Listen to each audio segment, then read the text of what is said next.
Welcome to technique class. Technique ক্লাসে সকলকে স্বাগত। আজকের আমাদের আলোচ্য বিষয় 2024 সালের তৃতীয় পর্যায়ক্রমিক মূল্যায়নের বাংলার সেট 3 এর সাজেশান, প্রশ্ন এবং তার উত্তর। তোমাদের তৃতীয় পর্যায়ক্রমিক মূল্যায়নে পূর্ণমান থাকবে 70, সময় পাবে তোমরা 2 ঘন্টা 30 মিনিট। তোমাদের এই যে প্রশ্নোত্তর পর্ব, তার আগে একবার আমরা দেখে নেব তোমাদের সিলেবাসে ঠিক কোন কোন চ্যাপ্টার রয়েছে, তারপরে আমরা প্রশ্নোত্তর পর্বে ঢুকবো। দেখে নিই আমাদের সিলেবাসে কী কী চ্যাপ্টার রয়েছে। প্রথমে দেখো সিলেবাসে আমাদের যেটা রয়েছে, সাহিত্যমেলা থেকে কবিতা হচ্ছে দাঁড়াও, ছন্নছাড়া, হাওয়ার গান, পাড়াগার, দুপ্রহর ভালোবাসি, গড়াই নদীর তীরে। গদ্য গল্পের মধ্যে থাকছে পল্লী সমাজ, গাছের কথা, কি করে বুঝবো, নাটোরের কথা। ছোটদের পথের পাঁচালী থেকে থাকছে নবম থেকে অষ্টাদশ পরিচ্ছেদ। ভাষাচর্চা থেকে থাকছে বাক্যের ভাব ও রূপান্তর, বাক্যের বিভিন্ন পদ। নির্মিতিতে থাকছে এক শব্দের একাধিক অর্থের প্রয়োগ আর পত্র রচনা। এগুলো থাকছে তোমাদের হচ্ছে সিলেবাসে। এবার তোমাদের দেখে দেবো তোমাদের প্রশ্নোত্তর পর্ব। প্রথমে দেখো, সঠিক উত্তরটি নির্বাচন করে পূর্ণ বাক্যে নিচের প্রশ্নগুলির উত্তর দাও। 1 গুণ 6 6 নম্বর, মোট আছে তোমাদের এখানে 6টা প্রশ্ন পাবে। প্রথমে দেখো, আদাব শব্দের অর্থ দাঙ্গা নাকি নমস্কার নাকি অত্যাচার নাকি আল্লাহ বা ঈশ্বর। তো এর সঠিক যেটা উত্তর সেটা হবে নমস্কার। 2 নম্বর, গলির মোড়ের কাছে দাঁড়িয়ে আছে গাছ নাকি প্রেত নাকি গাছের প্রেতের ছায়া। উত্তর হচ্ছে গাছ। এবার দেখো 1.3, সে বই পড়তে থাকবে, বাক্যটি হলো ঘটমান বর্তমান, পুরাঘটিত বর্তমান, ঘটমান ভবিষ্যৎ নাকি নিত্য বর্তমান। উত্তর হচ্ছে ঘটমান ভবিষ্যৎ। 1.4, সাইকেল রিক্সাগুলো সিজ দিয়ে যাক, গ্রামে গ্রামান্তরে নাকি শহর শহরান্তরে নাকি বনে বনান্তরে নাকি কলকাতায়। উত্তর হচ্ছে বনে বনান্তরে। 1.5 দেখো, সুখে থেকো, রেখাঙ্কিত পদটি হলো বিশেষণ নাকি ক্রিয়া নাকি অব্যয় পদ। উত্তর হচ্ছে বিশেষণ। 1.6 দেখো, ইস একটুর জন্য ট্রেন ধরতে পারলাম না, রেখাঙ্কিত পদটি হলো অব্যয় বিশেষণ ক্রিয়াপদ। উত্তর হচ্ছে অব্যয় পদ। দেখো, খুব সংক্ষেপে নিচের প্রশ্নগুলির উত্তর দাও, যে কোনো 5টি। 1 গুণ 5 সমান 5। প্রথম প্রশ্ন, বোঝাপড়া কবিতায় কবি যে জায়গার কথা বলেছেন যেখানে অনেক ঝক্কা কাটিয়ে আসা উচিত তা কোথায়। উত্তর হচ্ছে বোঝাপড়া কবিতায় অনেক ঝক্কা কাটিয়ে যেখানে আসার কথা বলেছেন তা হলো সুখের বন্দরে। তারপরে প্রশ্ন দেখো, সুভার গোয়ালের দুটি গাভীর নাম কী ছিল। উত্তর লিখবে সুভার গোয়ালের দুটি গাভীর নাম ছিল সর্বশ্রী ও পাঙ্গুলি। তারপর প্রশ্ন, বোঝাপড়া কবিতায় কবি কোন স্থানে একটি বনময়ূর দেখেছেন। উত্তর লিখবে নিটোল টিলার পলাশের ঝোপে কবি দেখেছেন বনময়ূর। তারপরে প্রশ্ন দেখো, মর্মরিত হচ্ছে বাতাসে, বাতাসে কি মর্মরিত হচ্ছে। উত্তর দেখো কি হবে, মর্মরিত হচ্ছে বাতাসে, বাতাসে মর্মরিত হচ্ছে কচি পাতা। পরের প্রশ্ন, মাসি পিসি কবিতায় কবি কোন দুটি মাসের কথা উল্লেখ করেছেন। উত্তর হবে মাসি পিসি কবিতায় কবি জ্যৈষ্ঠ ও বৈশাখ মাসের কথা উল্লেখ করেছেন। এবার দেখো 2 দাগের প্রশ্ন, নিচের প্রশ্নের উত্তর দাও, যে কোনো দুটি। 2 গুণ 2 সমান 4। প্রথম প্রশ্ন, দাঁড়াও কবিতায় কবি শক্তি চট্টোপাধ্যায় যে তুমির প্রসঙ্গ এনেছেন তা কি বিশেষ কোনো ব্যক্তি। উত্তর লিখবে দাঁড়াও কবিতায় কবি শক্তি চট্টোপাধ্যায় যে তুমির প্রসঙ্গ এনেছেন তা কোনো বিশেষ ব্যক্তি নন। এই তুমি আসলে মানবিকতা সম্পন্ন মানুষ এবং সমগ্র পৃথিবীর মানুষের শুভবোধ। বর্তমান পৃথিবীতে নিত্যদিন মনুষ্যত্বের বিকৃতি, মানুষের প্রতি মানুষের হিংস্র আচরণ কবিকে পীড়িত করেছে। তাই কবি চিরন্তন মানবিকতা ও মনুষ্যত্বকে মনে মনে কামনা করেছেন এবং মানবিক গুণগুলি যাতে পুনর্জাগরণ ঘটে তাই চেয়েছেন। পরের প্রশ্ন, জাহাজডুবি হওয়া বলতে কি বোঝানো হয়েছে। উত্তর লিখবে আলোচ্য অংশে জাহাজডুবি হওয়া বলতে ভীষণ বিপদের কথা বোঝানো হয়েছে। এই বক্তব্যের মধ্যে দিয়ে বলতে চাওয়া হয়েছে যেখানে কেউ বিপদের আশঙ্কা করে না সেখানেই অপ্রত্যাশিতভাবে যাবতীয় বিপদের মুখে পড়তে হয়। পরের প্রশ্ন দেখো, নিচের প্রশ্নের উত্তর দাও, যে কোনো দুটি। 5 গুণ 2 10। প্রথম যে প্রশ্ন আছে, আদাব গল্পে সমরেশ বসু কী ধরনের দৃশ্য বর্ণনা করেছেন এবং তার উদ্দেশ্য কী ছিল। উত্তর লিখবে কথা সাহিত্যিক সমরেশ বসু রচিত আদাব গল্পে ভয়ঙ্কর এক রাতের দৃশ্য বর্ণিত হয়েছে। সেখানে পথের মধ্যে একটি ডাস্টবিনের আড়ালে বসে থাকা মাঝি আর সুতাকলের মজুরের মনে একটি অসহায় প্রশ্ন জেগেছিল। ইংরেজরা এই দেশে হিন্দু মুসলিম সম্প্রদায়ের মধ্যে বিভেদ তৈরি করেছিল। তারই পরিণতি হিসাবে 1946 খ্রিস্টাব্দে হিন্দু মুসলিম সাম্প্রদায়িক দাঙ্গার সমস্ত দেশে হিংসার আগুন জ্বলতে থাকে।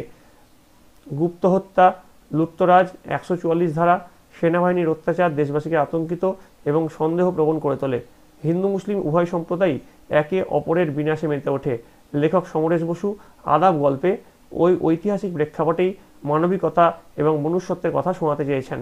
দাঙ্গায় বিধ্বস্ত শহরের রাস্তায় লুকিয়ে থেকে কোনো ক্রমে প্রাণ বাঁচানো দুজন মানুষের মনে জেগে ওঠে নানান প্রশ্ন। এই সকল প্রশ্নের মধ্যে দিয়ে সমস্ত শুভবুদ্ধি সম্পন্ন মানুষের হাহাকারকে তুলে ধরেছেন লেখক। পরের প্রশ্ন দেখো, কি করে বুঝবো গল্পে বুকুর আচরণ কেমন ছিল এবং তার কারণে তার মা কিভাবে প্রভাবিত হয়েছিল? উত্তর লিখবে, আলোচ্য অংশটি আশাপূর্ণা দেবী রচিত কি করে বুঝবো গল্পের অন্তর্গত। বুকুর স্বভাব হলো বাড়িতে বা বাইরে সে যার মুখে যা শুনছে সকলের সামনে তা বলে ফেলা। প্রথমেই সে বলে যে অতিথিদের বাসার খবর পেয়ে মা বলেছে গা জ্বলে গেল। অসময়ে লোকের বাড়িতে বেড়াতে আসা নাকি তার ভালো লাগে না। তারপর সে জানায় যে সিনেমার টিকিট কেনা আছে বলে মা তাড়াতাড়ি রুটি করে নেবে ভেবেছিল। বুকু আরও বলে যে অতিথিদের আসার খবর শুনে তার বাবা রেগে লাল হয়ে বসে আছেন। সে অতিথিদের তাড়াতাড়ি চলে যেতে বলে, কারণ তারা গেলে তবেই তার মা রান্না করবেন এবং অতিথিদের নিন্দা করার সময় পাবেন। বুকুর এই সকল আচরণের জন্য স্বাভাবিকভাবেই তার মা অত্যন্ত অস্বস্তিতে পড়েছিল। পরের যে প্রশ্ন, নিচের প্রশ্নগুলি উত্তর দাও। 3.1 আলোচ্য অংশে জাহাজডুবি হওয়া বলতে কি বোঝানো হয়েছে? উত্তর লিখবে, আলোচ্য অংশে জাহাজডুবি বলতে ভীষণ বিপদের কথা বোঝানো হয়েছে। এই বক্তব্যের মধ্যে দিয়ে বলতে চাওয়া হয়েছে যেখানে কেউ বিপদের আশঙ্কা করে না সেখানেই অপ্রত্যাশিতভাবে যাবতীয় বিপদের মুখে পড়তে হয়। পরের প্রশ্ন দেখো 3.2 প্রণবেন্দু দাশের ঘুরে দাঁড়াও কবিতার মূল বক্তব্য কি? উত্তর লিখবে, বিশিষ্ট কবি প্রণবেন্দু দাশগুপ্ত তার ঘুরে দাঁড়াও কবিতায় বৈচিত্র্যহীন একঘেয়ে চারপাশের জগৎটাকে বদলে দেওয়ার জন্য ঘুরে দাঁড়ানোর আহ্বান জানিয়েছেন। ক্রমাগত ভয় আর আপোষ করতে করতে মানুষ ক্রমশ হারিয়ে ফেলছে তার নিজের অবস্থানটুকু। সরতে সরতে তার সরার জায়গাও সংকীর্ণ হয়ে আসছে। কবি এক্ষেত্রে ছোট্ট একটা তুক করে বাইরেটা পাল্টে দেওয়ার ডাক দিয়েছেন। কবিতার শেষ পর্বে কবি এই কথা বলে মানুষকে সাবধান করে দিয়েছেন যে যদি বাইরেটা না বদলে ফেলা যায় তাহলে মানুষের বেঁচে থাকাটাই মূল্যহীন হয়ে যাবে এবং একদিন মানুষকে অসহায়ের মতো এই পৃথিবী ছেড়ে চলে যেতে হবে। পরের প্রশ্ন দেখো 3.3 কবি সুভাষ মুখোপাধ্যায়ের লোকটি জানলই না কবিতায় উল্লিখিত লোকটির জীবনে কি ঘটেছিল? উত্তর লিখবে, লোকটি জানলই না কবিতায় উল্লিখিত লোকটির কাছে রণপায়ে লক্ষ্মী এসছে, অর্থাৎ তিনি দ্রুত ধনী হয়ে উঠেছেন। তারপর দেখো 4 দাগের প্রশ্ন, নিচের প্রশ্নটির উত্তর দাও। প্রথম প্রশ্ন, পরবাসী কবিতার পংক্তি থেকে কবি কি বার্তা দিয়েছেন এবং সেখানে সিন্ধুমুনির হরিনাহরণ উল্লেখের তাৎপর্য কি? উত্তর লিখবে, পরবাসী কবিতার পংক্তি এটি। কবিতার কবি হলেন বিষ্ণুদেব। সিন্ধুমুনির হরিনাহরণ আহ্বান উল্লেখের মধ্যে দিয়ে কবি রামায়ণে উল্লিখিত সিন্ধুমুনির কাহিনীটি তুলে ধরেছেন। অন্ধমুনির পুত্র সিন্ধু রাত্রেবেলায় কলসি নিয়ে নদীতে জল ভরতে গিয়েছিল।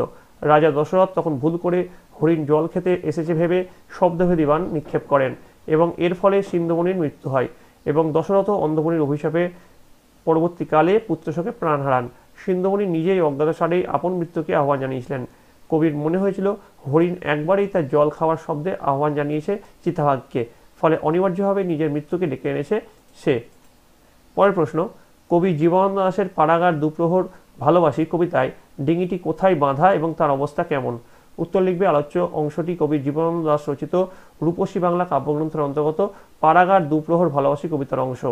কবি জীবনানন্দ দাশ রচিত পাড়াগার দুপ্রহর ভালোবাসি কবিতায় উল্লিখিত ডিঙিটি জলছিরি নদীর পাড়ে হিজল গাছে বাঁধা রয়েছে। রূপসী বাংলার কবি জীবনানন্দ দাশের পাড়াগার দুপ্রহর ভালোবাসি কবিতায় জলে ভাসমান যে ডিঙিটির প্রসঙ্গ রয়েছে সেটি ঝাঁঝরা ফোপড়া অর্থাৎ ভাঙাচোরা। পরের প্রশ্ন দেখো, কবি ট্যাক্সি যাত্রার সময় কি অভিজ্ঞতা লাভ করেছিলেন এবং কিভাবে একটি গাছ তার যাত্রাপথের অভিজ্ঞতাকে অনন্য করে তুলেছিল? এর উত্তরে তোমরা লিখবে, কবি ট্যাক্সি করে যে পথ দিয়ে যাচ্ছিলেন সেই পথেই গলির মোড়ে তিনি লতা পাতাহীন শুকনো মৃতপ্রায় একটি গাছ দেখেন। একটু দূরে পথের মাঝখানে একদল ছন্নছাড়া যুবক আড্ডা দিচ্ছিল। ট্যাক্সি ড্রাইভারের কথায় এরা যখন তখন হাওয়া খাওয়ার জন্য গাড়ি থামিয়ে লিফট চায়, তাই ড্রাইভার সে পথে যেতে চায়নি, কিন্তু কবি প্রায় জোর করেই সে পথে যান। শেষ পর্যন্ত ওই ছন্নছাড়া যুবকেরা গাড়ি চাপা পড়া এক ভিখারির দলা পাকানো রক্তাক্ত দেহ ওই ট্যাক্সি তুলে দেয়। কবি ভিখারির রক্তের দাগ থেকে নিজেকে বাঁচাতে ট্যাক্সি থেকে নেমে পড়েন। যাওয়ার পথে তিনি গলির মোড়ে একটি জীর্ণ শুষ্ক গাছ দেখেন, অথচ ফেরার পথে ওই গাছের কিশলয় শয্যা তার যাত্রাপথের অভিজ্ঞতাকে অনন্য করে তুলেছে। 5 নম্বর দেখো, নিচের প্রশ্নগুলি উত্তর দাও। প্রথম প্রশ্ন, তিনি বরিশাইল্লা ভাষা তার মাতৃভাষার মতোই বলতে পারেন, এখানে তিনি কে? উত্তর হচ্ছে তিনি হলেন আগা সাহেব। 5.2 আপনকার প্রস্থানের সময় উপস্থিত কথাটি কাকে বলা হয়েছে? উত্তর লিখবে কথাটি বলা হয়েছে মূল সেনাপতিকে। তারপর প্রশ্ন, আদাব গল্পটি কে লিখেছেন? উত্তর লিখবে আদাব গল্পটি লিখেছেন সমরেশ বসু। পরের প্রশ্ন, নিচের প্রশ্নের উত্তর দাও। ছোটদের পথের পাঁচালী উপন্যাসে অপু সম্পর্কে কি বিশেষ উল্লেখযোগ্য বিষয় কথা বলা হয়েছে? উত্তর লিখবে শুরুর কথা, ছোটদের পথের পাঁচালী উপন্যাসটির প্রধান চরিত্র অপু। অপুর শৈশবই এই উপন্যাসের মূল বিষয়। অপু গ্রাম বাংলার একটি অতি সাধারণ ছেলে হয়েও আমার চোখে অসাধারণ হয়ে উঠেছে। এবার দেখো পয়েন্ট করবে, এই পয়েন্টটা ডিপ করবে, প্যারাটা চেঞ্জ করে। অপু গাছপালা মাঠঘাটকে নিজের মতো করেই দেখে। অপুকে ওর কল্পনা শক্তির জন্যই আর 5 জনের থেকে আমার আলাদা বলে মনে হয়েছে।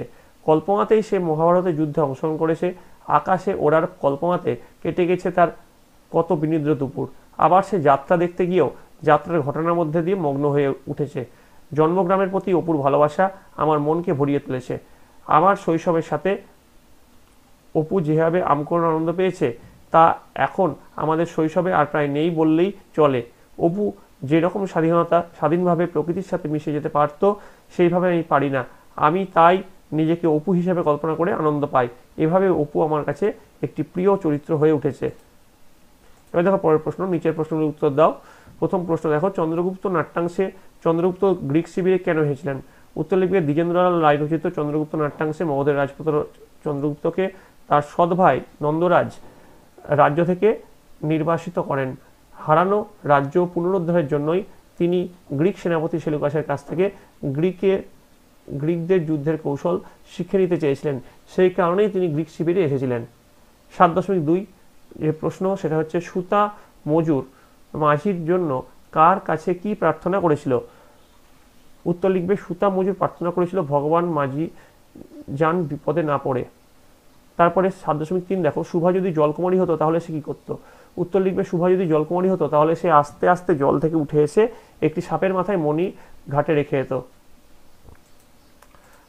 তারপর দেখো 8 নম্বর, নিচের প্রশ্নগুলি উত্তর দাও। প্রথম প্রশ্ন, প্রতাপের চরিত্র সম্পর্কে কি জানা যায়? উত্তর লিখবে উল্লিখিত ছেলেটির নাম হলো প্রতাপ। প্রতাপ ছিল কর্মহীন অলস প্রকৃতির মানুষ। বহু চেষ্টার পরে প্রতাপের বাবা মা তার ভবিষ্যৎ সম্পর্কে আশা ছেড়ে দিয়েছিলেন। কাজকর্মে আমোদে অবসরে যেখানে লোক কম পড়তো সেখানে প্রতাপকে পাওয়া যেত। সে ছিপ ফেলে মাছ ধরতে ভালোবাসত। পরের প্রশ্ন, হীরেন্দ্রনাথ দত্ত তার হরিচরণ বন্দ্যোপাধ্যায় প্রবন্ধে কাদের কথা স্মরণ করেছেন?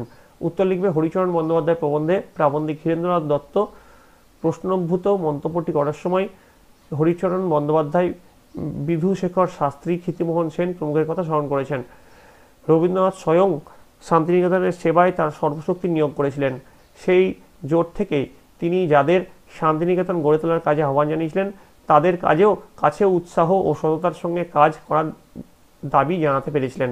সাধারণ এক জমিদারির সেরেস্তার কর্মচারীকে অর্থাৎ হরিচরণ বন্দ্যোপাধ্যায়কেও তিনি অধ্যাপনার কাজে নিয়োগ করেন। তাকে রবীন্দ্রনাথ বাংলা ভাষার বৃহত্তম অভিধান সংকলনের ভার দিয়েছিলেন। বিধুশেখর শাস্ত্রী মহাশয় ছিলেন ইংরেজি ভাষায় অনভিজ্ঞ একজন টোলের পণ্ডিত। তিনি রবীন্দ্রনাথের সহযোগিতায় বহু ভাষাবিদ পণ্ডিত হয়ে উঠেছিলেন। সংস্কৃতজ্ঞ পণ্ডিত ক্ষিতিমোহন সেনের কথাও প্রাবন্ধিক এই প্রসঙ্গে স্মরণ করেছেন। কবিগুরুর সংস্পর্শে এসে তার জীবন জিজ্ঞাসার উদ্দেশ্যেই বদলে গেছে। রবীন্দ্রনাথের প্রেরণায় তার উৎসাহে মধ্যযুগীয় সাধুসন্তদের বাণী সংগ্রহ করে তিনি ভারতীয় জীবন সাধনার এক বিস্তৃতপ্রায় অধ্যায়কে নতুনভাবে পরিবেশন করতে পেরেছিলেন। পরের প্রশ্ন দেখো, সুন্দর রামস্বামীর টিকিটের অ্যালবাম গল্পে রাজাপ্পার কি মানসিক পরিবর্তন হয়েছিল? উত্তর পয়েন্ট দেবে রাজাপ্পার ঈর্ষাপ্রবণ মন। সুন্দর রামস্বামী রচিত টিকিটের অ্যালবাম গল্পে ডাকটিকিট সংগ্রাহক কিশোর ছাত্র হলো রাজাপ্পা। তার ক্লাসেরই নাগরাজনের অ্যালবামটির প্রতি অন্যদের আকর্ষণকে রাজাপ্পা খুবই হিংসার চোখে দেখত। একদিন নাগরাজনের বাড়িতে গিয়ে তার অনুপস্থিতিতে সে অ্যালবামটি চুরি করে। বিষয়টিকে গোপন রাখতে রাজাপ্পা যথেষ্ট চিন্তিত হয়ে ওঠে, কিন্তু তার মনের অস্থিরতা আর ভয় বাড়তে থাকে। পুলিশের হাতে ধরা পড়ে যাওয়ার আশঙ্কা থেকে বাঁচতে রাজাপ্পা নাগরাজনের অ্যালবামটি স্নানের ঘরে জল গরম করার উনুনে ফেলে পুড়িয়ে দেয়। তারপরে পয়েন্ট দেবে রাজাপ্পার অপরাধবোধ দিয়ে লিখবে, এরপর নাগরাজন তার কাছে অ্যালবামটি হারিয়ে যাওয়ার খবর দিতে এলে তার চোখের দিকে তাকালে রাজাপ্পা কথা বলার সাহস হারিয়ে ফেলে। নাগরাজনকে সান্ত্বনা দিতে গিয়ে সে নিজেও কেঁদে ফেলে এবং পরিশেষে নিজের সুন্দর করে সাজানো অ্যালবামটি সে তাকে দিয়ে যেন অপরাধ থেকে মুক্ত হতে চায়। রাজাপ্পার আত্মশুদ্ধি। পয়েন্ট ডিবে দিয়ে লিখবে, অ্যালবাম নিতে নাগরাজন রাজি না হলেও শেষ পর্যন্ত রাজাপ্পার কাতর আবেদনে সে রাজি হয়। শুধু সে রাতের জন্য অ্যালবামটি রাজাপ্পাকে তার নিজের কাছে রাখতে দিয়ে নাগরাজন বাড়ি ফিরে যায়। নিজের ঘরে দরজায় খিল দিয়ে সবার চোখের আড়ালে অ্যালবামটিকে শক্ত করে জাপটে ধরে রাজাপ্পা শুধু চোখের জলে ভাসতে থাকে।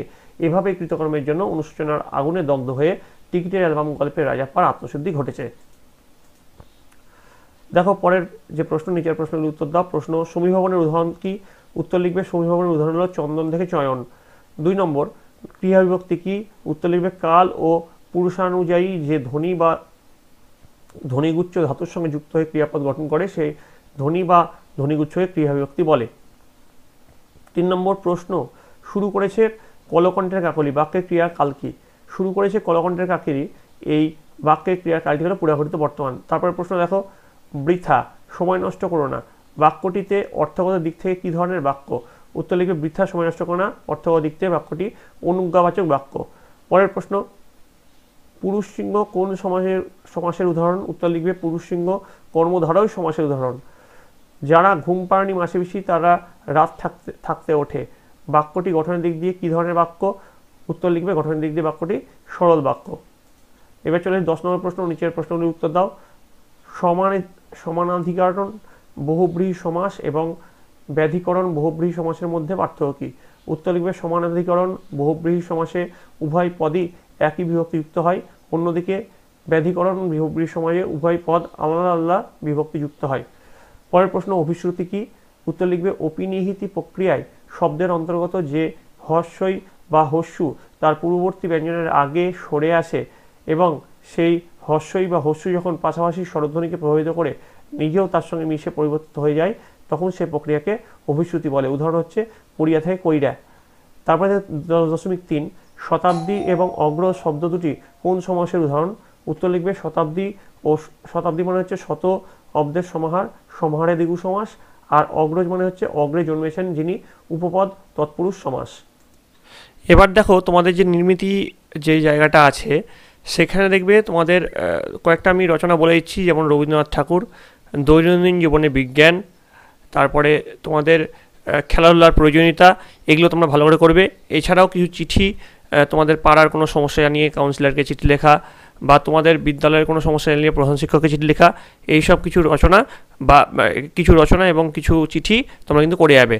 তোমাদের এইগুলোই যে হুবহু পরীক্ষা আসবে সেরকম কিছু নয়, এগুলো কিন্তু তোমাদের সাজেশান প্রশ্ন, এখান থেকে তোমরা অনেক কটাই কমন পাবে। তোমাদের এর আগে আরও 2টো সেট করিয়েছি এবং এই সেট ভালো করে করবে এবং বইটা খুঁটিয়ে পড়বে, তাহলে দেখবে তোমাদের পরীক্ষায় সাফল্য নিশ্চিত। তোমরা সকলে ভালো করে মন দিয়ে পরীক্ষা দাও, তোমরা সকলে ভালো থাকো, তোমরা সকলে সুস্থ থাকো।